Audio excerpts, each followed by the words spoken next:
চীন থেকে বাংলাদেশ এয়ারফোর্সের জন্য মাল্টিরোল কমব্যাট এয়ারক্রাফট MRCA কেনার আলোচনা। বাংলাদেশের প্রধান উপদেষ্টা ডক্টর মোহাম্মদ ইউনূসের নেতৃত্বে একটি প্রতিনিধি দল চীন থেকে মাল্টিরোল কমব্যাট এয়ারক্রাফট MRCA ক্রয়ের বিষয়ে আলোচনা করেছে। এই আলোচনাটি চীনের রাষ্ট্রপতি শি জিনপিং এর সঙ্গে দুই দেশের শীর্ষ নেতাদের মধ্যে দ্বিপক্ষীয় বৈঠকে অনুষ্ঠিত হয়। অন্যান্য গুরুত্বপূর্ণ বিষয়গুলোর পাশাপাশি যুদ্ধবিমান ক্রয় নিয়েও আলোচনা হয়। প্রধান উপদেষ্টার ভেরিফাইড ফেসবুক পেজে বিষয়টি নিশ্চিত করা হয়েছে। বাংলাদেশের আকাশসীমার নিরাপত্তা নিশ্চিত করতে চীন থেকে ZNC যুদ্ধবিমান ক্রয় এখন সময়ের ব্যাপার মাত্র। একবার এটি হলে বাংলাদেশ হবে বিশ্বের চতুর্থ দেশ যারা এই অত্যাধুনিক সুপারসনিক যুদ্ধবিমান পরিচালনা করবে। ZNC চীনের চেংদু এয়ারক্রাফট ইন্ডাস্ট্রি গ্রুপের তৈরি অত্যাধুনিক ফাইটার জেট।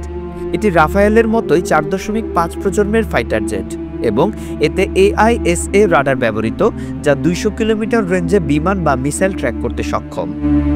এর সঙ্গে রয়েছে ইলেকট্রো অপটিক্যাল টার্গেটিং সিস্টেম এবং ইনফ্রারেড সার্চ অ্যান্ড ট্র্যাক প্রযুক্তি, যা কম রেডার ক্রস সেকশন বিমানগুলোকে সহজে শনাক্ত করতে সাহায্য করে।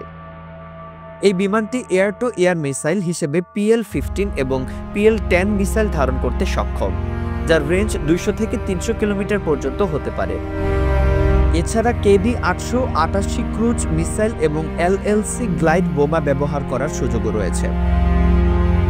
এটি ম্যাক 2 গতিতে উঠতে সক্ষম এবং বাংলাদেশের বিমান বাহিনীর মাল্টিরোল বিমানের অভাব পূরণ করবে।